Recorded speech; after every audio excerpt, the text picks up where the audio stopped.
Para a nossa meditação, João capítulo 8. João capítulo 8. Eu até passei ontem, meia-noite e 35, eu passei isso sobre o tema que a gente iria trabalhar hoje. João capítulo 8. E o nosso tema dessa manhã é a liberdade como um novo paradigma.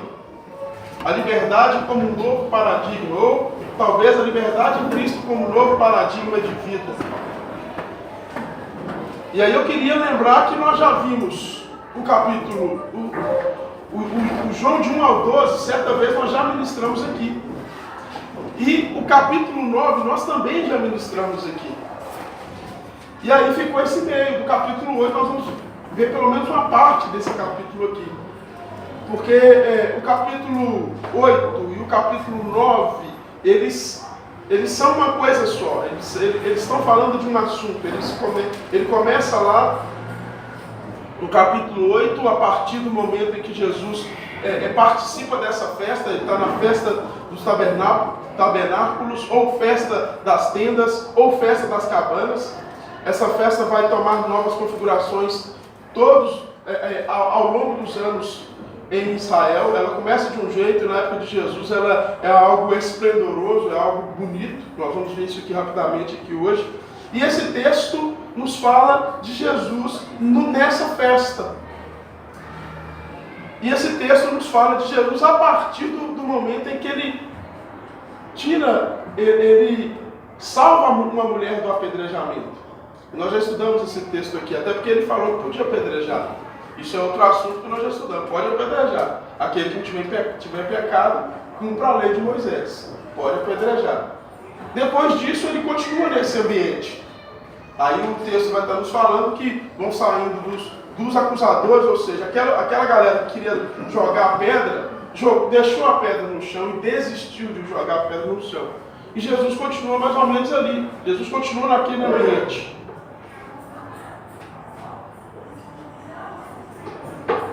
Só que João aqui ele vai introduzir um detalhe muito importante.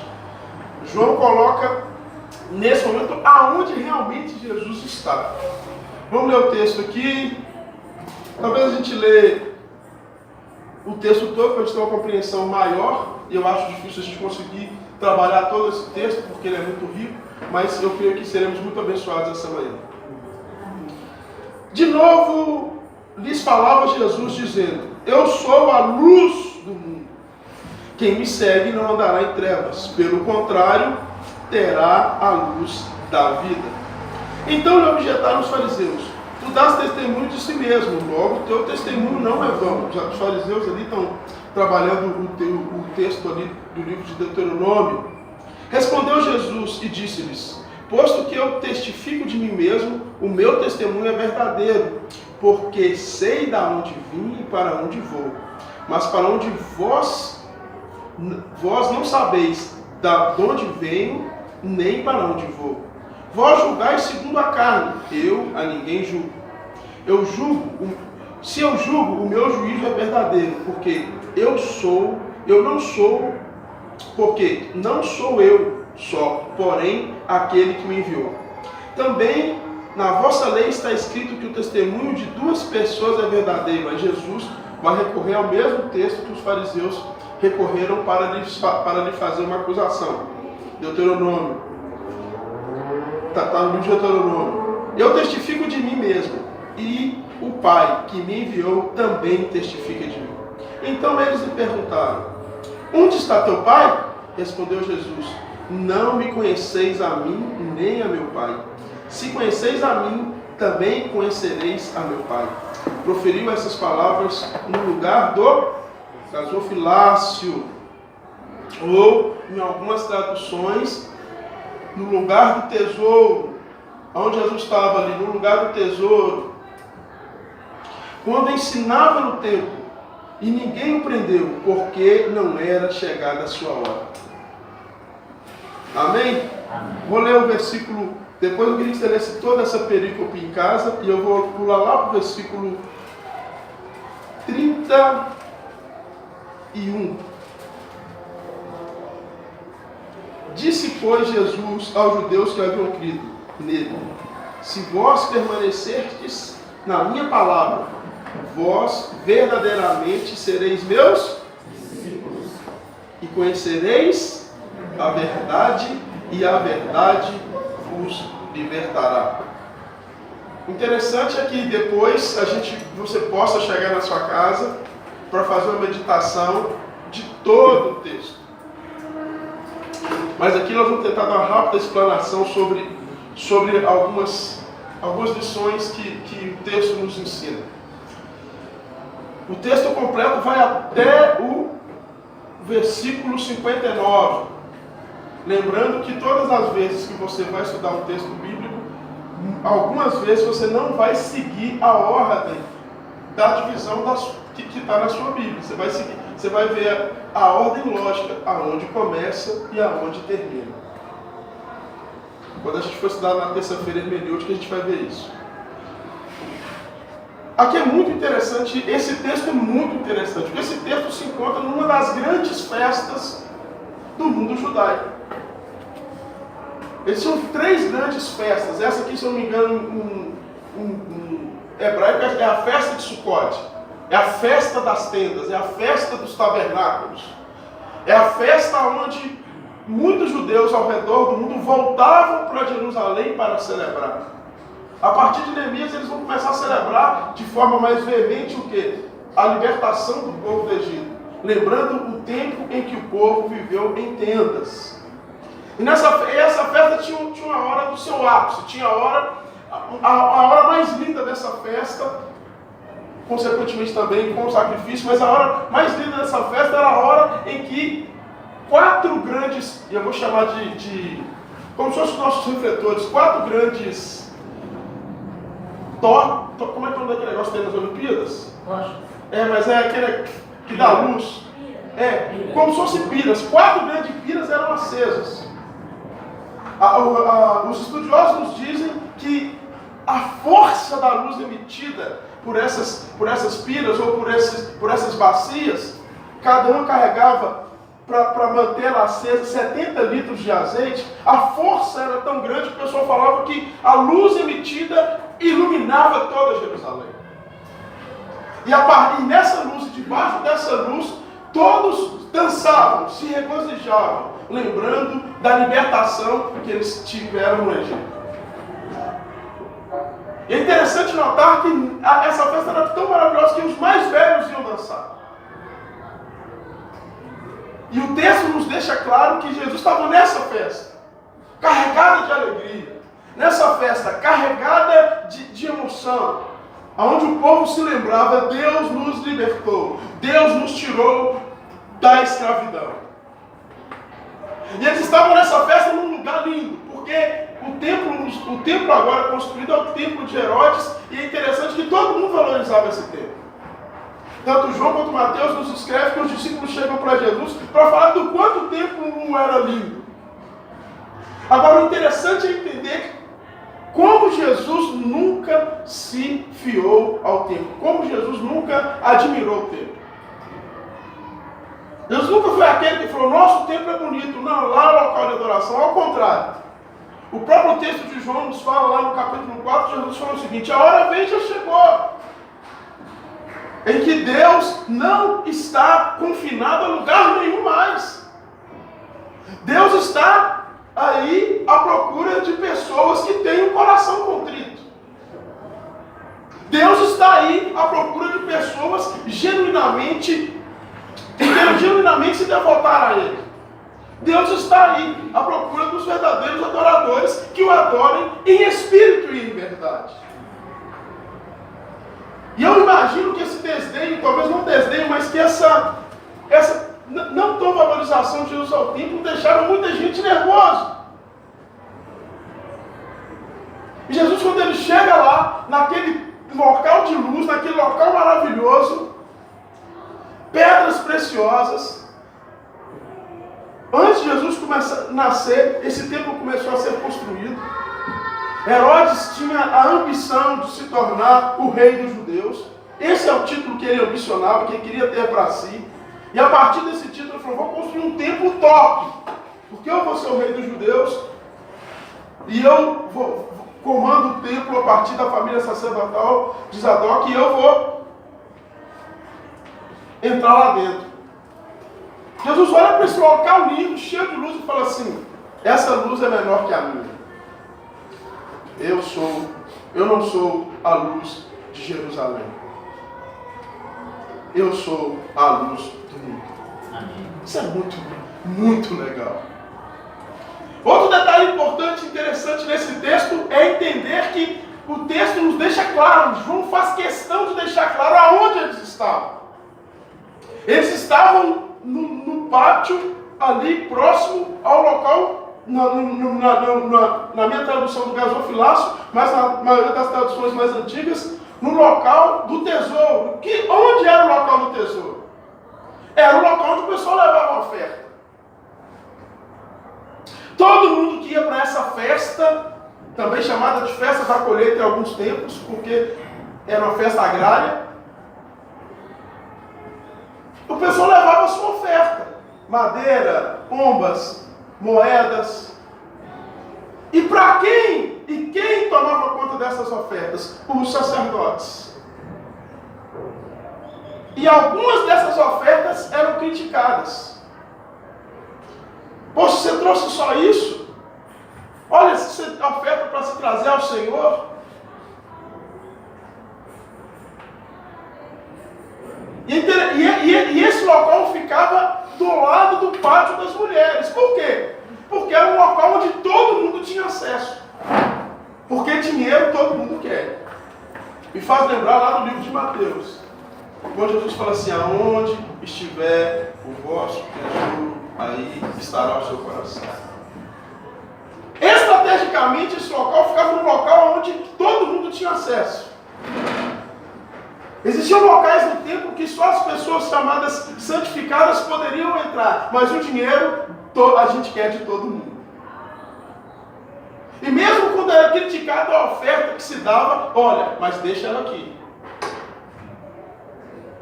O mundo envolvido na ganância é um mundo que olha para as pessoas e vê no rosto dela o cifrão. E nós, como igreja, temos que tomar cuidado com isso. Temos que tomar cuidado de não olhar para as pessoas e, a partir da utilidade que ela tem, amá-la. A partir daquilo que ela pode entregar, servi-la. Porque isso muitas vezes acontece nos nossos meios. Você não encontra em nenhuma igreja as pessoas dizendo: você que está em pecado, não traga o seu dízimo e a sua oferta. Porque o gasofilácio é aberto. Você já está em pecado e ainda não vai entregar o dízimo? Certa vez um amigo me disse que ele procurou um pastor, passando por problemas na sua casa com a sua esposa. Aí o pastor falou assim: irmão, eu queria conversar com você, mas eu pedi o tesoureiro a lista de dizimistas, e você nem dizimista é.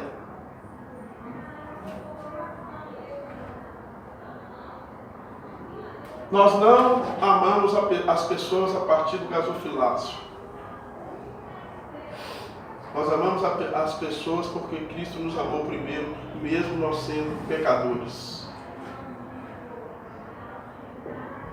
E nesse local onde Jesus encontra e vê as pessoas simples, pobres e humildes levando tudo que tem para enriquecer os bolsos daqueles que de nada precisavam. Porque muitos dos sacerdotes eram corruptos e eram muito ricos nessa época. E muitos dos fariseus eram sacerdotes.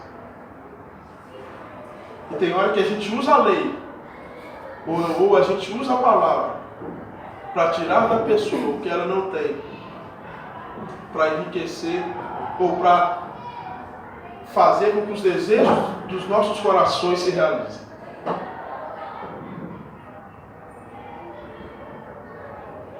Isso está acontecendo ali, nesse lugar.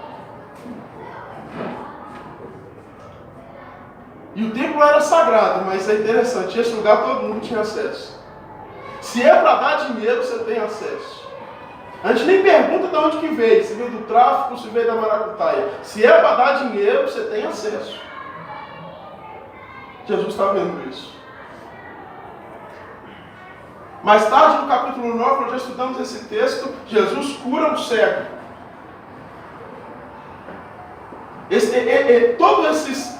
Toda essa perícope, todo esse texto está mostrando que toda aquela luz não trouxe para eles uma visão de verdade de quem é Deus. Toda a história que eles passaram, todo o sofrimento a partir do deserto, não desenvolveu neles a humildade, a dependência de Deus. Ao contrário, ao se criar classes religiosas, a partir ali, principalmente do exílio babilônico, essas classes se arrogam o título de serem melhores e maiores. Saduceus, fariseus, essênios, zelotes, cada um quer puxar, quer ter a sua fatia. Cada um quer viver com a sua verdade. No meio disso tudo, aparece Jesus dizendo: eu sou a luz do mundo. No meio disso tudo, no meio de toda a corrupção, no meio da guerra de egos, aparece Jesus dizendo: eu sou a luz do mundo. No meio de todas essas verdades, e cada um busca, entende a sua verdade como absoluta, Jesus diz: eu sou o caminho, a verdade e a vida. Eu não estou preocupado com o luxo do tempo. Eu não estou preocupado com toda a filosofia que vocês têm. Inclusive eu ouso dizer que vocês não são filhos de Abraão. Somos sim, não. Vocês são filhos de Abraão no que diz respeito à sua questão sanguínea. Mas os verdadeiros filhos de Abraão, mais tarde Paulo vai traduzir isso nas suas cartas, são aqueles filhos que andam como Abraão andou. E como Abraão andou pela fé.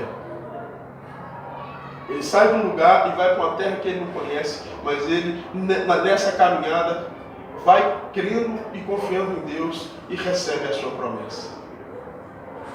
Ele chega em determinado ponto da sua vida, onde ele tem dois caminhos a escolher, e ele, como quem anda pela fé, uma das marcas daquele que anda pela fé é ser servo. Ele serve o seu primo dizendo: escolhe o caminho que você quer ir. Eu quero ir para aquela parte, porque aquela parte eu acho que vai ser lucro para mim, lá é verdinho, dá para me ficar rico. Então Abraão fala assim: então eu vou para o outro lado, porque eu ando pela fé, quem anda pela fé serve. Quem anda pela fé entrega. Quem anda pela fé doa. Porque se Deus está comigo, eu sempre serei vencedor, mesmo estando no lugar da escassez. Essa história Jesus conhece. Então Jesus ousa dizer: vocês não são filhos de Abraão, porque vocês não andam como ele andou. Vocês não são filhos de Abraão, porque vocês não vivem como ele viveu. Vocês não são filhos de Abraão, porque vocês não são servos como ele foi.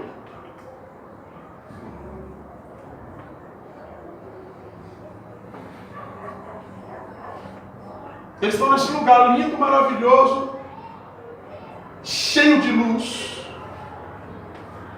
Uma liturgia linda. Se a gente tentasse fazer uma contextualização, era um culto maravilhoso. Talvez era um congresso maravilhoso. Era o dia que estava todo mundo lá chorando, se alegrando.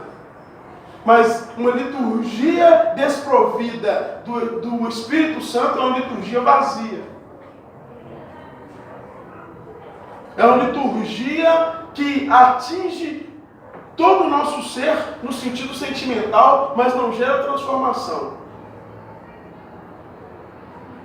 É a alegria de um dia só. É o momento que se vive, mas que não transforma. Chega-se vazio, enche-se de todo o sentimento que aquela festa proporciona, mas 2 dias depois está vazio de novo. E Jesus chega colocando as suas verdades.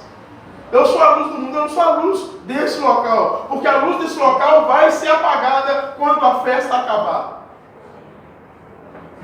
A luz desse local que ilumina toda essa cidade, e Jerusalém é uma cidade alta, é uma cidade que fica numa região montanhosa, provavelmente de lugares longínquos, conseguiam entender que havia festa ali.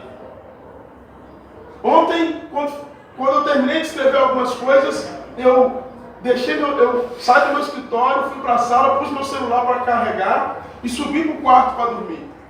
Aí eu tive uma experiência fantástica com o Espírito de Deus. Quando eu subi, meu celular estava aceso, tudo escuro, meu celular aceso. A casa toda escura. Eu na escada, eu olho para fora assim, que luz é essa? O celular estava aceso, eu falei, Jesus, isso aí é o Espírito Santo de Deus falando comigo. Não se esconde a luz de Cristo quando ela brilha em nós. Um texto que talvez nós vamos estudar depois é um texto quando Paulo nos ensina sobre isso. Quando ele fala que a luz, o brilho de Moisés acabou e ele colocou um véu porque ele falou, opa, eu preciso manter minha posição, então eu vou pôr o véu para mim mostrar para a galera que eu sou o cara, que eu tenho autoridade. Aí, mais tarde, Paulo fala assim, agora, pois, com seus rostos desvendados, porque a luz que incide de Deus sobre nós, primeiro arde em nosso coração, mudando a nossa forma de ser. É uma luz que não se apaga, e no meio das trevas ela é percebida. Ela é percebida a partir de nós para aqueles que têm fome e sede de justiça. Ela é percebida quando a gente leva um casaco para quem tem frio. Quando a gente leva pão para quem tem fome. Quando a gente abraça aquele que necessita de afeto. Quando nós somos a igreja que é luz e sal. Relevante no meio, no local onde ela está inserida. Jesus chega e fala assim, eu sou a luz do mundo. Com isso, Jesus está trazendo de novo e está retornando para eles o porquê daquela festa. Provavelmente muitos dos que ouviam Jesus foram lá em Êxodo capítulo 13, versículos, se não me engano, 21 e 22. Quando a Bíblia nos fala que o povo estava lá no deserto e existia uma nuvem durante o dia e um fogo durante a noite. E aquela luz que estava sobre o povo era uma luz que trazia visão do caminho, mas uma luz que também trazia proteção contra os inimigos. Por que trazia proteção contra os inimigos? Porque quando está escuro, se alguém te ataca, você não sabe de onde vem. Se alguém quer te atacar, como aquele povo estava no deserto, vulnerável, se o inimigo vem o atacar, eles não sabem de onde vem, eles poderiam ser mortos. Então Deus falou o seguinte, vai ter luz sobre as suas vidas. Existe luz de Deus sobre as nossas vidas.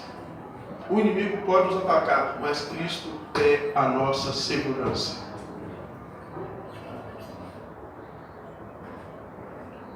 O Senhor é a minha luz. O Senhor é a minha salvação. Salmo 27, versículo 1. No Senhor eu estou seguro. No Senhor eu tenho salvação. No mundo que anda em trevas, nós precisamos de caminhar na luz de Jesus. Um salmo muito curto, muito pequeno, que é o Salmo 119. Está lá, se não me engano, no 105, 115. Fala que a palavra de Deus, ela é luz. Aí é lógico que quando a gente lê lâmpada para os meus pés, luz para os meus caminhos da tua palavra, a gente pensa no texto. Só que é interessante que o Novo Testamento, por exemplo, não estava pronto. Muitos dos textos veterotestamentários também não estavam prontos. Então, do que está falando? Lógico que está falando da Escritura, mas está falando de algo a mais. Relação, relacionamento, proximidade. Quem anda com Deus tem palavra de Deus no coração. Quem anda com Deus se relaciona com Deus através da leitura da palavra, através da oração. Quem anda com Deus é povo diferente, é povo que está perto, é povo que está junto de Deus, é povo que ama o Senhor, é povo que discerne a voz de Deus. Jesus está falando assim, vocês estão aqui no templo e tal, mas vocês estão explorando as pessoas, vocês estão longe de Deus. Porque o local onde se explora pessoas é o local onde a gente está longe de Deus. É o local onde a gente não está sendo guiado pelo Espírito. A gente é guiado pelo Espírito quando a gente ama, quando a gente doa, quando a gente entrega, quando a gente promove a partir da nossa relação com Deus e com o próximo a salvação de Cristo na cruz.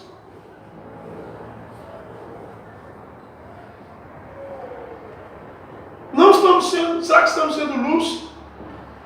Que temos lâmpada? Isaías capítulo 49, versículo 6, se eu não me engano, nos fala que o servo do Senhor é a luz aos gentios. Eu achei esse texto fantástico. Como servos do Senhor, nós devemos ser luz aonde nós formos. A reunião está aqui importante. Aqui é o local da festa, onde as luzes são acesas, onde você tem o louvor, onde, semana passada a gente teve o Wilton ministrando coisas de Deus profundas ao nosso coração. A gente se alimenta, mas a gente se alimenta, a gente está aqui, a gente se fortalece, a gente vive em comunhão para quê? Para a gente levar desse amor, dessa comunhão, para a gente ser luz onde a gente estiver. Para ser luz no seu trabalho, para ser luz na sua escola, para ser luz para os vizinhos do seu bairro. E ser luz para os vizinhos do seu bairro, levar salvação para essas pessoas, não é ser chato, é só viver como Cristo viveu, amando ao próximo. E na linguagem de Lucas, próximo é todo aquele que Deus coloca no seu caminho. Não é sendo chato, é sendo doador de vida. Não é dizendo você não pode, é dizendo, apesar de tudo, eu quero te dizer, eu estou aqui para te servir. Aprender a ser luz é aprender a amar o próximo. Aí Jesus fala assim, quem me segue? Ele também traz uma lembrança do Êxodo nesse momento. Daquela nuvem que estava sobre o povo. A nuvem que estava sobre o povo era a nuvem que direcionava o caminho. A Bíblia fala que quando ela se levantava e ela partia o povo, ia com ela. Ela aponta o caminho no meio do deserto. Deixa eu te falar, o negócio é difícil. A igreja precisa de entender que ela sempre, enquanto Cristo não voltar, vive o êxodo. Nossa igreja é a igreja que todo dia vive o êxodo. Nós não chegamos no nosso destino final. Por isso que a gente precisa da luz de Cristo para nos guiar nesse deserto. Porque esse deserto é cheio de armadilhas. Esse deserto é cheio de armadilhas com vaidade. Esse deserto é cheio de armadilhas com a questão financeira do dinheiro. Esse deserto é cheio de armadilhas no que diz respeito às coisas que vão sendo colocadas à nossa frente. E no meio do deserto, de repente, você acha um oásis. Você fala assim, opa, esse aqui é o local de Deus para nós, porque esse aqui é o oásis. É aqui que a gente tem que ficar. E Deus está falando, não, vocês têm que continuar. A nuvem já saiu daí. Tem igreja que muitas vezes para de avançar no Senhor. Parar de avançar do Senhor, deixa eu te falar, não é parar de crescer. Porque crescer até avô cresce. Até Mary Kay cresce. Cada dia chegar a gente não significa que a mão do Senhor está sobre nós. Pode significar que no deserto você achou um oásis e falou, não, esse aqui é o local de Deus para nós. Olha para você ver, aqui tem água fresca, e Deus está falando, não quero vocês parados aí, vocês têm que avançar, vocês têm que crescer, vocês têm que conhecer mais de mim. Tanto que muitas vezes, nós, na nossa experiência cristã, o pessoal vem e fala assim, quem gosta de lidar com o ensino, vamos ensinar o pessoal sobre festa, sobre dança, sobre bebida, sobre isso. Não podemos ensinar esse pessoal, não, sabe por quê? Porque o pessoal ainda não está preparado. Pelo amor de Deus, nós não vamos crescer. Nós vamos ficar naquela mesmice, na infantilidade, na futilidade, na vida rasa. Nós ainda precisamos ouvir o que Paulo falou aos Coríntios. Gente, já era para vocês estarem crescendo tendo mais luz, iluminando mais em outros lugares, mas eu vou ter que falar a vocês como meninos na fé. Meu Deus! Porque vocês pararam no oásis aí e descobriram que nesse local vocês estão enriquecendo e está ficando gostoso. Andar na luz fala muitas vezes de sermos incomodados, porque a gente tem que seguir o caminho de Deus, aonde a nuvem nos leva. E para isso, muitas vezes, para ser liberto, nós temos que ser quebrados, tem que ser quebrados os paradigmas que existem dentro de nós. Porque nós acostumamos, não, com aquela, que bonitinho, não é isso, é só isso aqui. Esses dias eu conversava com um amigo, eu falei assim, não, eu vou nas terças-feiras, vamos começar a estudar, nós vamos estudar algumas coisas que o cristão precisa de saber. Precisamos nos posicionar. O que é o aborto para nós? Precisamos nos posicionar. E legalização das drogas, pode ou não pode? O que a maconha é? É boa ou é ruim? Precisamos nos posicionar. Bebida, faz mal ou faz bem? Pode beber ou não pode beber? Precisamos nos posicionar, precisamos ser crente. O Espírito de Deus está com a gente, está com quem bebe ou não está? Precisamos posicionar. Mas a gente chega no oásis, a gente fala assim, aqui está bom. Aí a luz de Deus já está lá na frente, Deus quer nos ensinar outras coisas, Deus quer nos mostrar outras coisas, Deus quer nos aprofundar em outras coisas, mas nós ainda estamos vivendo como um menino lá atrás. Porque a nossa visão ainda é limitada, a nossa visão ainda é lá do Egito. E quando a gente entra no oásis, a gente quer viver como pessoas do Egito, e a gente se esquece que Deus quer que nós sejamos novas criaturas. E eu sei que é difícil para nós, eu sei que isso nos choca. Porque nós ainda somos, como diz Jesus no texto, pessoas aqui de baixo. Pessoas que pensam nas categorias aqui de baixo. Pessoas que discernem o mundo nas categorias aqui de baixo. Jesus falou assim, eu não sou de onde vocês são aqui de baixo, fariseus. As categorias, os pensamentos de vocês são pensamentos limitados. Eu sou lá de cima. Lá de cima eu enxergo mais longe, eu vejo mais longe, eu conheço o que está na frente que você não conhece. Eu enxergo em outras categorias. E Jesus os chama para eles, quer vir, vem e me segue, vem andar nessa categoria, vem enxergar mais longe também. Porque o que eu tenho, eu não tenho só para mim, eu vim para ser luz do mundo, eu vim para ensinar, eu vim para doar, eu vim para te levar para um novo patamar, então vem andar comigo. Mas o senhor acha que eu sou filho de Abraão? Não, você é filho de Abraão no que diz respeito à sua descendência sanguínea. Mas você não enxerga o que Abraão enxergou, sabe por quê? Porque só enxerga o que Abraão enxergou quem anda pela fé. E quem anda pela fé, confia e descansa. E o ápice da fé de Abraão é a entrega do seu filho. Porque Hebreus nos fala que Abraão, quando entrega o seu filho, ele crê que Deus tem poder para ressuscitá-lo. Ele confiou e descansou. Que luz é essa que estava sobre Abraão? Que precisa estar sobre nós, sobre a minha vida e sobre a sua vida.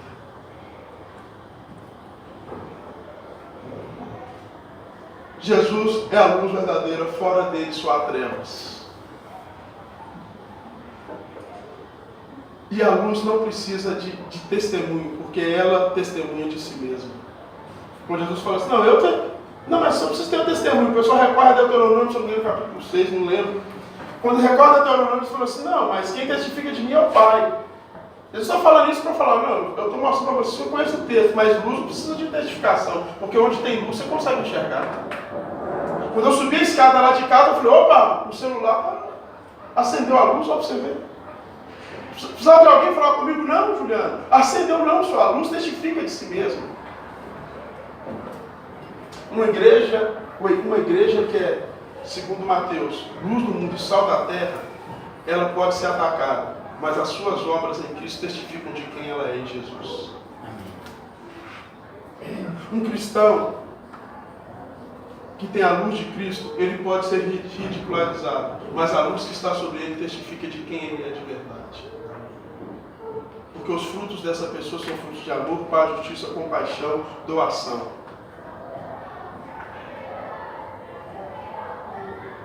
Agora, estar sobre a luz de Jesus é entender que só pode emitir a luz de Jesus, ou ser receptor e ser refletor da luz de Jesus aquele que é servo. E os fariseus não querem ser servos. E os saduceus não querem ser servos. E a corrupção no templo não permite que os sacerdotes sejam servos, porque eles querem ainda monopolizar o poder. Está na minha mão. Inclusive o lugar sagrado só eu posso entrar. Vocês ficam aí, ó, perto do pátio das mulheres. Vocês ficam aí fora, perto do pátio das mulheres, e aí vocês podem, inclusive, e eu falar, entrega a oferta, hein? Entrega o dízimo. E eu estou vigiando. Se for pouco, eu ainda xingo. Porque é isso que eles faziam. Mas tem coragem de entregar isso aqui para Deus?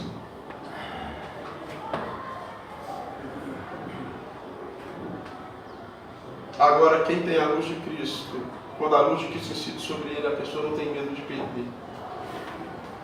Como a parábola que Jesus conta quando ele vai na casa do fariseu, ele conta uma parábola na casa de um mestre da lei. Jesus conta a parábola, e a gente já falou sobre ela aqui, do sacerdote que descia pelo caminho, depois do levita que descia pelo caminho e encontrou alguém morto, alguém quase morto no caminho, em Jerusalém como é que é o nome? Em Jericó, se eu não me engano, chamada Estrada da Morte.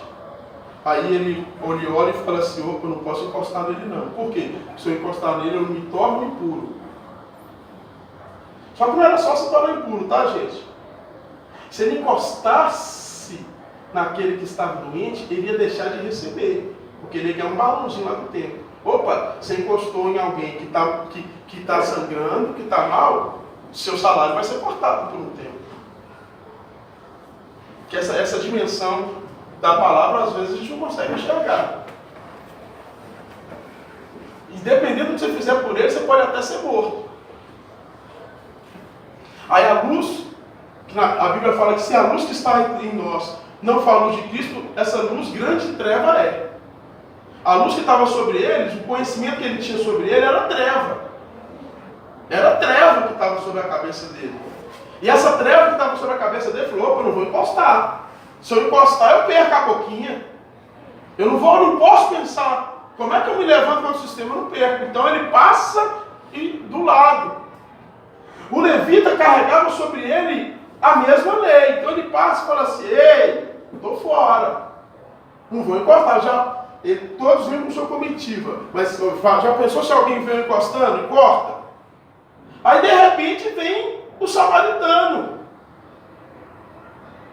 Quando o samaritano vem e olha, o samaritano se coloca ao encontro, vai ao encontro do que tem necessitado. Que grande luz de Cristo ele tinha na mente. E quando ele se aproxima daquele, ele pega e coloca no seu carro, no seu burrinho, e aí sim ele tinha sobre ele o peso da morte. Porque nós já estudamos isso aqui, os judeus não estudavam com o samaritano. Se um samaritano chegasse numa cidade judeia, principalmente as mais próximas ao templo como essa era, se eu não me engano 16, 18 quilômetros, se ele chegasse lá perto, sabe o que podia acontecer? Se ele entrasse na cidade, ele podia ser morto por um judeu. E a lei entre eles dizia o seguinte, matar um samaritano não é nem pecado, tá? Pode matar. Mata essa bosta aí, tá beleza. Então Jesus está falando, ele corre risco de vida, mas a luz está sobre ele. E quem tem a luz sobre ele é doador de vida. Aquele que crê em mim, obras maiores fará. Aquele que crê em mim é doador de vida, e porque é doador de vida, no grande dia vai ressuscitar para a vida eterna. Porque vai receber, já recebe a vida eterna através da cruz do Calvário. Precisamos de ter essa luz sobre nós. De crescer. De sair da meninice. De nos tornar servo. Precisamos aprender a abandonar a pretensão do domínio. Vós sois daqui de baixo. E quem é aqui de baixo é indiferente à dor do próximo. Quem é aqui de baixo quer exercer domínio e poder. Jesus não, Jesus é do alto. Ser do alto em Cristo é ser da comunhão perfeita. Porque para nós entendemos e aprendemos através da palavra que Deus é Trindade. Isso é bonito. A gente tem que falar muito disso para a gente entender. Deus é Trindade. Vocês são aí de baixo. Vocês vivem de forma egoísta. Vocês vivem cada um para si. Vocês querem o dinheiro do outro. As pessoas são valorizadas pelo que ela tem e pelo que ela pode entregar. Não, eu sou lá do alto. Eu sou Deus, com o Espírito Santo e com o Pai. Nós somos aqueles que se doam perpetuamente um pelo outro. Nem a pericose ou pericorese. Nós temos eterna comunhão. Vocês não conseguem entender o que é isso porque vocês buscam sempre os seus próprios interesses. Vocês buscam aquilo que satisfaz o desejo do seu coração egoísta. Não, nós somos lá do alto. E lá no alto não existe diferença entre o Pai, entre o Filho e entre o Espírito. Existe amor entre eles. Eu sou da Trindade. Isso é muito lindo. E aí é interessante a gente entender, e eu vou usar uma palavra aqui, espero que você possa entender. Quando a gente fala de Deus, Deus é amor. A gente não fala que Deus é amor? Amém? Deus é amor? Quando a gente fala que Deus é amor, isso não é algo ontológico, não. O amor, Deus é amor, está falando de relação. A relação que existe entre o Pai, entre o Filho e o Espírito Santo é amor. Isso é Deus. Isso é profundo. E o amor verdadeiro sempre traz libertação. Por isso que Deus fala assim, por isso que Jesus fala assim, essa luz a gente precisa ter. Assim como eu e o Pai somos um. Olha que coisa bonita. Olha, nós somos um. Uma relação de amor, uma relação de entrega, uma relação de respeito, uma relação de igualdade. Vocês têm que ser uns com os outros. Uma relação de entrega, uma relação de igualdade, uma relação de respeito, uma relação de honra mútua. Isso é muito legal, né? É assim que é lá em cima. É assim que Deus quer que seja aqui embaixo. Essa é a relação do Pai, do Filho e do Espírito Santo. Essa é a relação que o Pai, o Filho e o Espírito Santo falaram para Abraão. Sai da tua casa, da tua parentela, porque eu quero que vocês vivam essa relação. Essa é a relação que Deus faz quando Deus separa Adão e Eva. Olha, eu vou separar vocês para vocês terem uma relação diferente. Estenda essa relação diferente, vocês vão poder ser luz para as outras pessoas, para os outros seres humanos. E se vocês forem essa luz para os outros seres humanos, eles vão ser abençoados. Essa relação, quando Deus fala assim, em ti serão benditas todas as famílias da terra, porque vocês vão ter uma relação de amor, de respeito, de igualdade. E nessa relação de amor, de respeito e de igualdade, essa relação todo mundo quer imitar. Vocês são filhos de Abraão? Eu não estou vendo a relação de amor, respeito e igualdade entre vocês. Como vocês são filhos de Abraão sem relação de amor, respeito e igualdade? Como vocês são filhos de Abraão sendo que vocês estão olhando para as pessoas como coisas? Como vocês são filhos de Abraão sendo que em vocês a luz que há são trevas? Escurecem. Vocês não conseguem enxergar o outro. Vocês não são filhos de Abraão, não. Em determinada parte do texto, Jesus fala assim, vocês são filhos do diabo. Vocês são filhos do diabo, porque isso é coisa que o diabo faz. Isso não é coisa que a Trindade faz. Isso é coisa que o diabo faz. A exploração é do diabo. A relação de barganha é do diabo. A relação da Trindade é de entrega. A relação do céu, das coisas do alto, é de entrega. A entrega é tanto que o Filho se entregou, que o Espírito se entregou, que Deus amou o mundo de tal maneira que deu. A nossa relação de amor é incondicional. A sua é condicional. Se a sua é condicional, vocês são filhos do diabo. Que luz, hein, gente? Que luz nessa festa. Que luz que incide sobre nós. O amor de verdade liberta. O nosso problema, e aí eu volto a lembrar das mensagens que a gente tem falado. A gente saiu do Egito, mas a nossa mente ainda está muito cativa. A religiosidade prega um homem submisso e que possa ser dominado. Isso é uma religiosidade. Você está levantando contra o ungido do Senhor? Hã?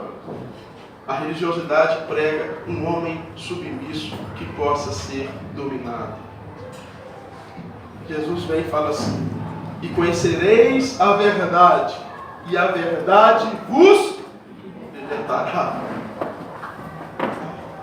Conhecereis o amor do Pai.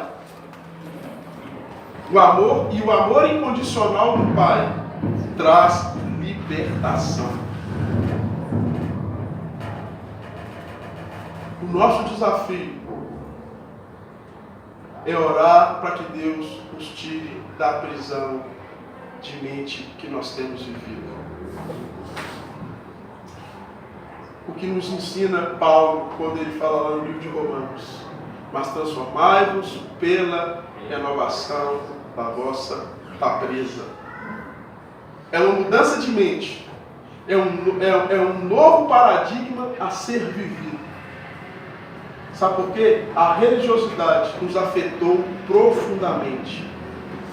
E andar como liberto, presta atenção no que eu só nesse finalzinho, nós estamos terminando.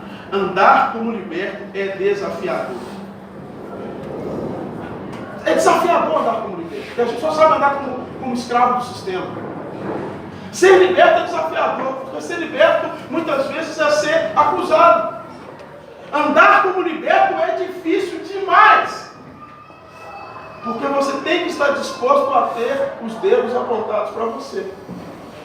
Porque Jesus foi o primeiro liberto, foi o que sempre esteve livre. E os fariseus sempre o acusaram. Ué, mas você não está lavando a mão antes de comer, não? Você não está entendendo? Eles estão com noivo, eles estão livres. Ué, mas você vai lá e você está... Só passa aqui, na nossa cidade aqui, top aqui. Em vez de só ir para a casa de um mestre da lei, só vai para a casa de um pecador, publicano, Zaqueu. Ele só diz: eu sou livre, eu posso fazer o que eu quiser. Porque a luz que está em mim, ou a luz de Jesus é a luz que eu sou, ela ilumina o local onde eu estiver. Vocês têm problema com o local, porque vocês têm medo de chegar no local e ser contaminado pelas trevas que lá tem. Sabe por quê? Porque muitas trevas é o que vocês têm, porque os seus olhos são olhos em trevas. Não, eu sou luz do mundo. Quando eu chego na casa de Zaqueu, a luz chegou. Quando alguém pecadora me toca, a luz, ela encostou na luz.